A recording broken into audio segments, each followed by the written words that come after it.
This is Hashulchan Yardeh Siman Lamed Tes Sif Lamed Lamed Gimel. This is Supplemental Day 265 of the Arukh Hashulchan Yomi series. And of course, it's about the issue of dangling sircha and whether a sircha essentially is the wrong word, necessarily implies a hole. Lamed, that's a Rambam Zal. The Rambam Lois Bara is not clear. The poskim write that it appears like the Taisis that there is a concept of an adhesion without a hole. It says here, look at Beis Yosef. I use that the okay. I don't think so. Says Arukh. And in Kasidra, in terms of whether the sircha is goes in the according to the sequence of the lobes or not according to the sequence of the lobes. Where the two ends are both on the lung itself. He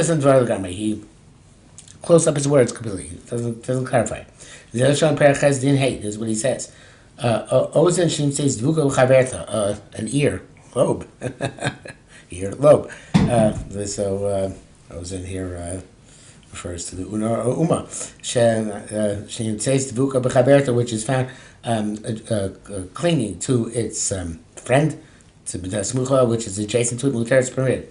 Nismechu shalol seder, if they are they're juxtaposed, they're connected, not in order. Such as the first lobe is connected to the third lobe. Treifa, then it's treif. Velobia cloud imachmas nekev, and say if it's count of a whole shemikvar, which is already there, or machmas asuyas perkos, because it's likely to break apart. Padra, the contrary, Sesam Dvarav, since he was very terse, but he wrote, Mashal it seems to explicit, Shazam Mitam Nekev, it's kind of a whole. Chol had treifas kosam mikron perik sign all the treifas which he said previously in the seventh parak. Peril headed shemitam nekev, he says explicitly on account of holes. Sesh kosadin shalok sishon perches. The din chaser, which he wrote this halacha in Periches, with halachas of things which are missing. Quacker be'arna the time by Shimon Lamed and show me explain already. Feel the chagafresh mitam chaser. Even may say that has to do with something being missing. It seems clear that it's definite. He says that his reason is not based on that it's going to come apart. We don't see this rationale given in his words at all. Only 11th parak. When it talks about the halachas of adhesions from the lung to elsewhere. Kasav Sham, he writes there as follows: Minadin haya al derech zu, the halacha should dictate in this manner. If the lung is found dangling with adhesions, such as strings, the it comes from one of the umos, the bottom lobes of the lung, or to the rib cage, or to the lab, or to the heart, or the top of or the diaphragm and the liver.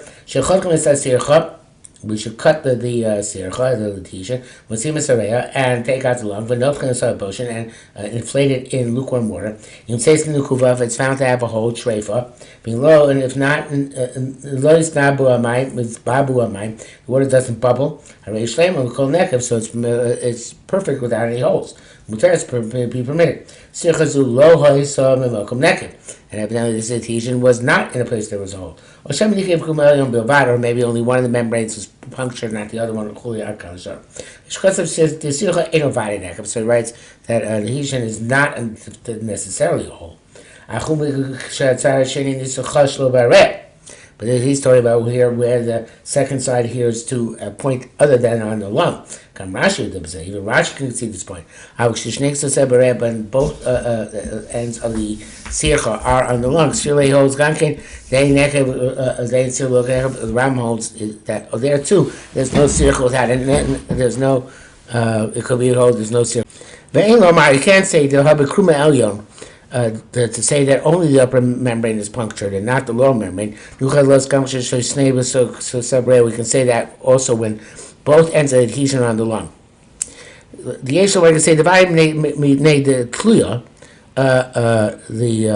you could say that definitely when it is dangling.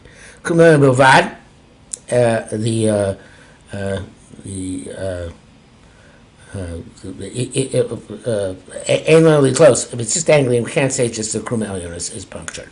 The mucus came from inside the lung, for sure. It's dangling. It's not adhering to anywhere else. So why is that? The Yosa Korulama it's once it's punctured, both membranes are punctured. And the checking doesn't work. The number to say that the nomar, because we will say, even if we check, the krum says that a scab closed the hole. Vein estima. It's not a valid closure. So if it's dangling, can't assume that even if you inflate it, comes out fine. No scab. But when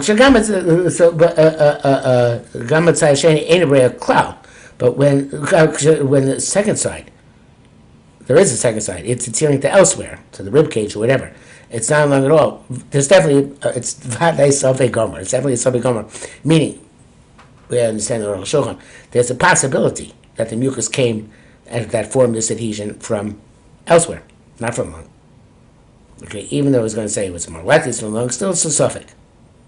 But that doesn't apply. Certainly does not apply with a dangling adhesion, and certainly doesn't apply by adhesion which goes from lobe to lobe. So the that's he says here. The Rama holds like Rashi. The Bishalokas teacher have a vade trefa. When it's not in order, the adhesion is definitely treif. And when it's dangling to elsewhere, not dangling, when it's adhering to elsewhere, have a sovic trefa. It's much more likely the mucus that formed this adhesion came from the lung. They should look out because it's liable to do this. Nevertheless, it's here of Tluyab or Elyon, since we connect this svara with the assumption that it's only the upper membrane which is broken. In this case, much because the Rambam Abe Sabi Gomer. That's what makes the Sabi Gomer. So it's like a Tate Reisa. Only it's a Tate Tibusa here. Positive double whammy. It's Sirul Smucha de Mokom Acher, where and could be the mucus came from that Mokom Acher. And it also is there's a possibility of saying only the upper membrane was punctured, not the lower membrane, and the mucus came from between the membranes. So that's what I'm saying. Have a suffix. So Klali has sirchus. These are the general principles. Sirchus, but for practice, it's just the general principles. Now we get to the details. Line based. Friday's birds say become clarified. If you have two lobes of the unos which are connected to each other, they're adhering to each other in order. Shalokas teaches is non-order treifa. Ma'u kasitra, what's in order? Because to Rashi and Daf Memvav in Chulin and Rambam in Periches V'Chei is El Lashono. There's the quote: "The mi'una le'una asmucha etzla, from one una to the una adjacent to it, zel kasidron, that's kasidron. Mi'una rishon l'shlishis, if it's from the first una to the third una, havisho lo kasidron. It's not in order. Ve'enchlu ben shasircha leves the mala gabi una shnia. Doesn't matter if the sircha is going on top of the second una, or mitachter, or underneath takas una shnia, or underneath the second una. This is very hard to find. Shalokas sidron on the left side. Because there are only two lobes there. Upper lobes, so call it better. Unless you have a sircha from the left to the right. That the sircha goes over the uma.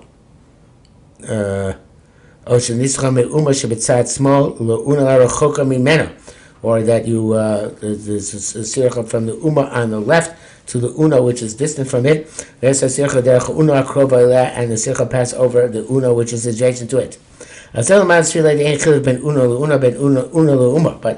that only works according to the opinion that there's no difference between going from una to una, between una to uma. That even from una to uma also is kosher when it's in order, Moshe's Barb said, which is something which we'll have to clarify. Okay, so is there such a thing as what the parameters are from una to uma? All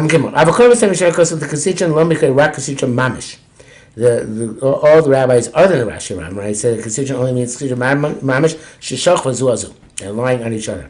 But chito meaning from one cut, so the other one side of the cut to the other side of the cut. Not just from a random place on one una to a random place on the adjacent una.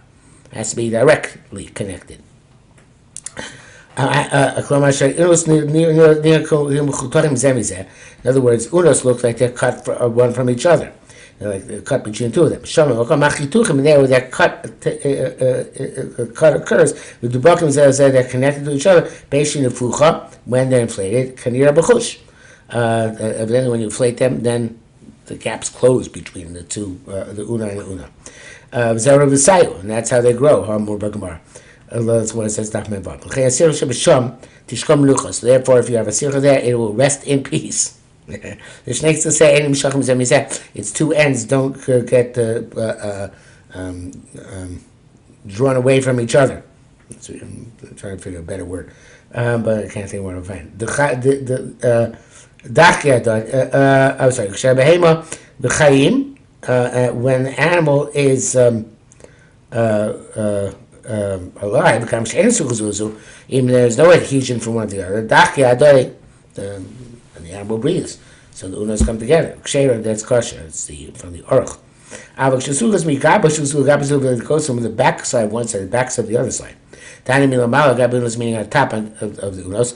Even goes from the play of the cut to the back of the other. So next one. From the pointed end of one to the pointed end of the other. From the pointed end to the cut. Or from the point to the back. And a chud in this respect, the sharp point is called any sharp point which the una has. Even those which are below the back. Because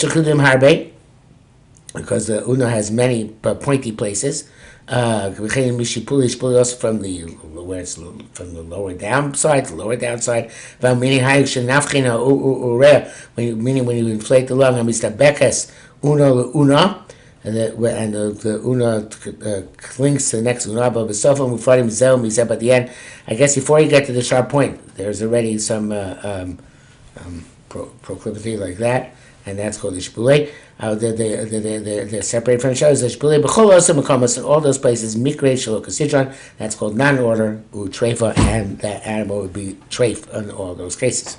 Okay, so if it's not the Rashi Rambam hold that, as long as it's in order, doesn't matter what point on the two unos the sirch is to be found. According to the other Rishonim, no, it's only from in between and the place of the chituch to the place of the chituch that's kosher, otherwise not.